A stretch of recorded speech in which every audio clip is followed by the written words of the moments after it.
Hello everyone and welcome back to another video. In today's video I'm going to show you how to integrate Canva with Google Slides at 2026.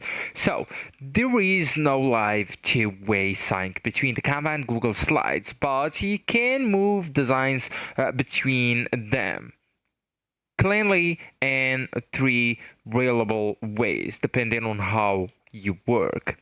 So we will import the Canva slides into the Google Slides, and that's the best and most used. The best for full presentation, keeping layout and fonts, and even editing later in Google Slides. Okay, so to do that, you will need to open your presentation in Canva.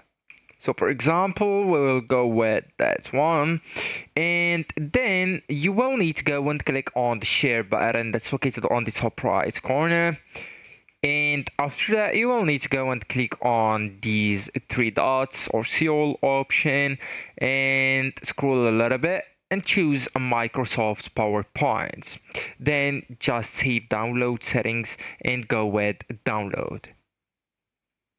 So right now, I do really want you to go with the Google Slides and then just click on a blank presentation option. Then you will need to go and click on the file option on the top left corner and then go with import slides option. So click it and then go with upload here. Then just go with browse, and after that just go with the post or the presentation that you download from the Canva, and after that just go and click on select all slides, then import slides option. So actually guys, that's it. This is the end of the video. Thank you so much for watching and goodbye.